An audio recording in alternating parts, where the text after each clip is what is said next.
The journalism profession has been facing various threats, from violence against journalists to repressive government policies that hinder access to information and ability to freely report independent, diverse and reliable information as the world struggles to contain the spread of COVID-19. The 2020 World Press Freedom Index, compiled by Reporters Without Borders, states that there is a clear correlation between suppression of media freedom in response to the coronavirus pandemic. Now, Chris Isiguzo, the national president of the Nigerian Union of Journalists, joins me now on Skype to bring us perspective to this. Chris, it's good to have you join us right now on TVC News. Now, talk to us basically. We have seen some reports here and there from parts of the country where government from some of the policies. One of the latest is in Bonny State, where the governor sent out a journalist that, there were backlash. What do you think is the biggest challenge facing reporting COVID-19 right now? Well, thank you very much. You quickly made reference to the report released by Reporters Without Borders, which of course placed Nigeria on number 115 on the global index. This is a shift from what was the situation in 2009, where we placed 120. In 2008, we placed 119. Well, this clear indication that we still revolve around the same circuit, at least in the past 3 years. And this challenge is clearly occasioned by what stares us in the face in the country at the moment. We are faced with arbitrary arrests. We are faced with online attack. We are faced with economic challenges. We are faced with ownership challenge in the newsroom. So these are major issues that face us as practitioners here. Now, looking at what happened in Neboy, which of course you just raised, where 2 journalists were reportedly banned for life by the state governor. Though the governor has come out to deny it, well, that gives you an indication of what we are passing through across the states in Nigeria.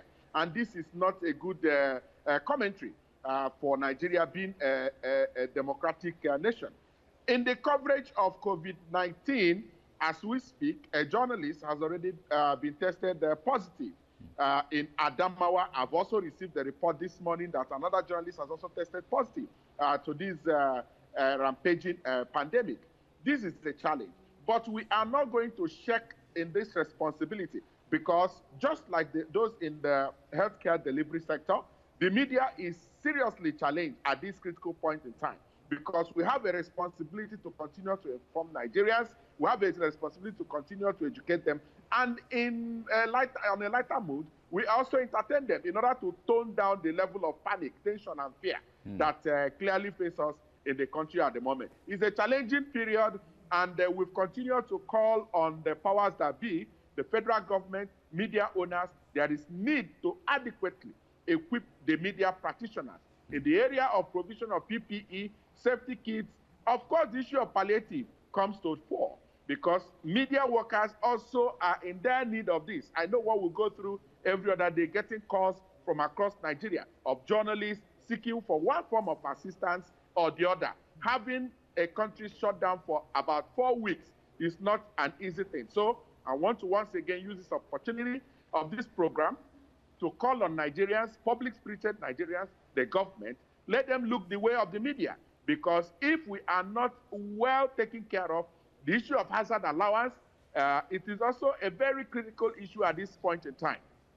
I've heard that those in the health sector have somewhat received something close to that. The media should also be taking care of the issue of hazard allowance, the issue of palliative. We should be properly remunerated so that we'll be motivated to discharge this onerous responsibility that has been placed on our shoulders. All right, Chris, before I let you go now, one basic thing that a lot of people talk about right now is fake news. And we have seen in the phase of reporting COVID-19, a lot of information out there that are not true are out there. Some carried out by people who call themselves journalists, because right now anyone who has a phone is a journalist one way or the other. But talk to us basically, how is NUJ trying to handle this issue, help the public handle this issue? Well, thank you very much. I'm happy that you say that those who call themselves journalists, there is no journalist that is worth its onion that will engage in dissemination of fake news, because when you spread or write or dish out something that is fake, it casts a serious doubt on your integrity and credibility that you must have built over the years. At the NUJ, we take it very seriously that once any of our people indulges in dissemination of fake news, there are clear consequences. And we are not toying with that. I have always said it, that fake news is as bad as COVID-19. And so as we are fighting this rampaging pandemic, we also fight the pandemic of fake news. So we take it very seriously, and we continue to appeal to our colleagues.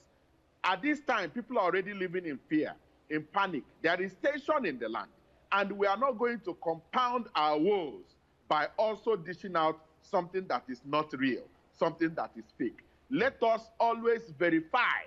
Let us do fact-checking before we press the forward button on our phone and forward that message that has come to us via WhatsApp. Let us verify accordingly. Let us fact-check before we spread them, so that we don't continue to induce more fear and tension in the system. All right. Chris Isiguzo, thank you so much for talking to us. Chris is the president of the Nigerian Union of Journalists.